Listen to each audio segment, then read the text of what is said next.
Aujourd'hui, on fait une recette sensationnelle de craquelin aux 9 grains ou aux 9 graines, c'est selon. Non seulement c'est des craquelins multigraines, donc vraiment on a des super ingrédients hyper nourrissants, mais ces craquelins sont sans gluten, sont keto pour ceux qui font une diète cétogène et sont surtout chez la petite bête absolument délicieux. Pourquoi je vous parle d'une recette de craquelins sans gluten? Parce que chez nous, j'en achetais régulièrement de plusieurs marques différentes. Je trouve que ça fait des super belles options, style un peu scandinave ou smorgasbord suédois. C'est craquant, mais c'est aussi super goûteux à cause de tous les grains qu'on a à l'intérieur. C'est aussi hyper riche en fibres et moi, depuis, je dirais, 2022, j'essaie de faire attention à l'apport en fibres à la maison. Donc, je prends des probiotiques, des prébiotiques. Je ne suis pas nutritionniste, mais je pense que notre flore intestinale gagne à être chouchoutée, tout comme le reste de notre corps. Ce que je peux vous dire de ces craquelins-là qu'on achetait et qui ne sont pas nécessairement faciles à trouver, celui-là me vient de l'Ontario, celui-là des États-Unis, c'est que c'est quand même assez cher. C'est certain que les ingrédients pris individuellement sont assez dispendieux, mais si on achète une bonne quantité, on les garde au congélateur ou au réfrigérateur parce que les grains, ça peut rancir. Et à ce moment-là, on en a pour plusieurs recettes. Une autre super belle raison de faire ces craquelins, outre que c'est excellent pour vous et excellent au goût, c'est que durant le temps des fêtes, il y a des chances qu'à votre tablé, il y a quelqu'un qui va être sensible au gluten ou qui est sur un régime vegan ou végétalien. Ces craquelins-là, donc, n'utilisent aucun œuf, aucune farine de blé. C'est vraiment parfait pour le temps des fêtes. Pour cette recette, voici les ingrédients. Les quantités sont sur le blog. Alors, des graines de lin broyées, plus facile à digérer, enveloppe de psyllium, graines de sésame noires, graines de sésame blanches ou moi les miennes sont grillées, ça vient de quand j'achète des bagels, graines de citrouille, graines de tournesol, graines de cameline, chanvre décortiqué, graines de chia et enfin sarrasin blanc. Là, vous allez me dire, oui, mais là, ça n'a pas d'allure la quantité de graines que tu utilises. Vous n'êtes pas obligé d'utiliser tout ça du tout. Par contre, ingrédient super important pour que ça forme une pâte, pour que ça fasse une espèce de pâte à biscuit, c'est vraiment le psyllium que j'ai ici. Donc ça se trouve dans les marchés d'aliments naturels. C'est une fibre qui est super bonne si vous avez besoin de régularité dans votre vie, mais ça aide aussi à ce que ces craquelins-là fassent vraiment un craquelin bien sec qui se tient.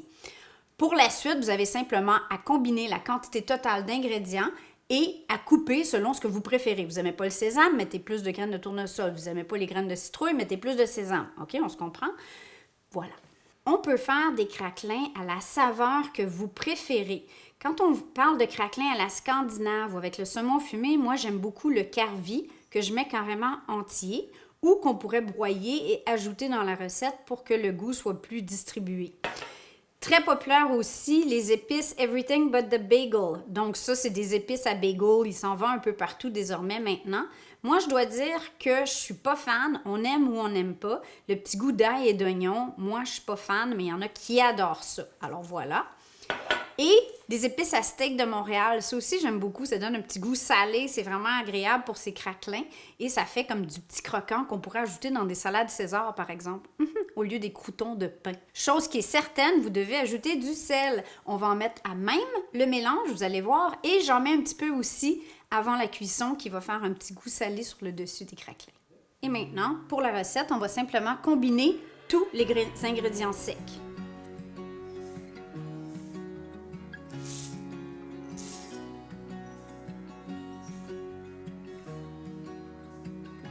Au total, j'ai 400 g de graines ici à l'intérieur. Et là, maintenant, je vais ajouter mon psyllium, une cuillère à thé de sel, les graines de carvi, que moi j'aime beaucoup, environ une cuillère à thé. Ça pourrait être plus. Est-ce qu'on en met plus? Non! On mélange.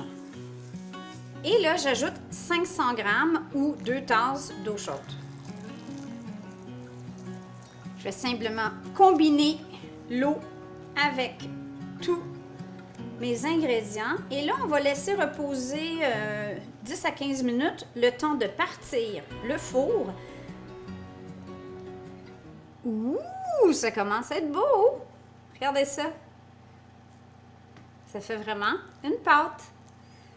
Alors là, maintenant, pour étendre ça le plus mince possible, vous pourriez simplement le faire à la main, mais ça va mieux entre soit 2 feuilles de papier parchemin ou papier cuisson ou 2 cils-pâte.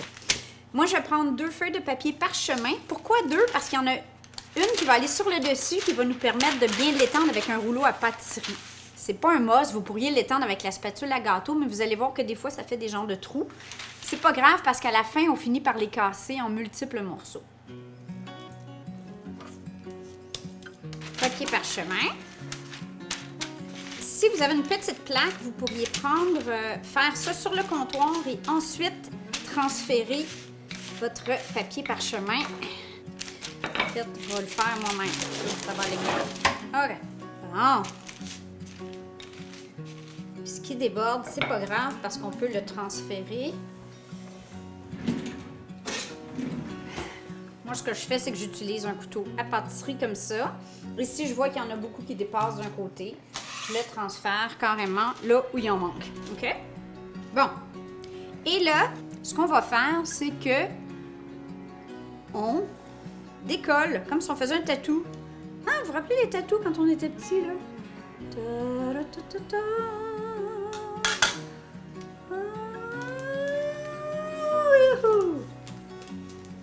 Je transfère sur une plaque.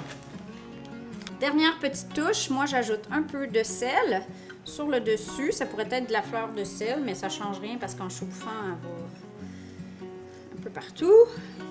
Parce que ça demeure des craquelins et on n'a vraiment pas mis beaucoup de sel dans cette recette. Et voilà, on est prêt à enfourner. Pour l'instant, ça va plutôt bien. J'ai pas encore de minute d'humidité. Ouh! Alors j'enfourne, moi je le mets à chaleur tournante ou convection bake à 320 Fahrenheit. Si vous n'avez pas la chaleur tournante, le mettre environ à 350, peut-être je dirais 340 en fait, pour jusqu'à ce que vous allez voir, on va vous montrer, OK? Mais c'est minimum 40 minutes. Alors, si vous faites cuire les craquelins sur une grande plaque comme celle-ci, il y a des fortes chances, à moins que vous soyez un maestro de l'égalisation de craquelins, que les côtés soient cuits. Vous voyez, ils sont bien grillés et ça casse. Mais que le centre ne le soit pas. Alors, ce qu'on peut faire, c'est simplement retirer les côtés, tout ce qui casse bien, et remettre au four pour 10 à 15 minutes la partie du centre. Et vous le voyez, c'est plus foncé. Ce que vous voyez ici, c'est comme plus... On voit l'humidité. Et ici, non, c'est plus sec. Est-ce que vous voyez la différence? C'est très subtil, mais moi, je le vois. Et je vois aussi qu'ici, c'est assez grillé. Si je le faisais griller plus que ça, ça serait trop grillé. Comme je disais, ça, on ne jette surtout pas les petits bouts. C'est super bon dans les salades et dans les potages.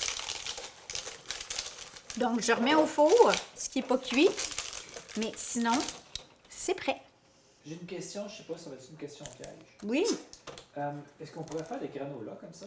Ah ben, on l'a notre minute d'humilité. On a fait des granolas. C'est ici, sur la chaîne. Et oui, c'est comme ça, c'est sur une plaque jusqu'à temps que ça soit bien croustillant.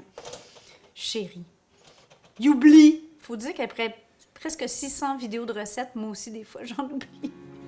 Je dois vous dire que le goût de ces craquelins, à la base, est tellement délicieux que vous n'avez pas besoin d'ajouter grand-chose parce qu'on a vraiment tout le goût des graines. Moi, j'adore le sésame. Petite astuce, si vous voulez des beaux craquelins en forme régulière, à mi-cuisson, vous pourrez passer un rouleau à pizza, OK? Et couper la pâte et comme ça, elle va terminer de cuire en format carré. Mais moi, j'aime bien le petit format rustique. Alors, à vous de choisir. Deuxième astuce, il va se ramasser des graines dans le fond de votre plat. Ça se conserve au moins une semaine. Évidemment, s'ils sont très secs, ça va se conserver plus longtemps dans un plat hermétique. Il va y avoir des petites graines au fond. Gardez-les pour garnir vos salades et vos soupes. C'est tellement bon. Alors moi, je les mange comme ça.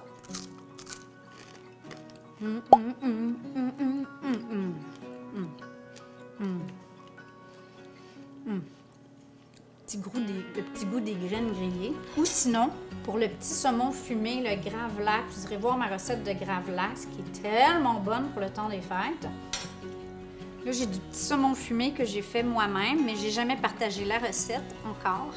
Alors,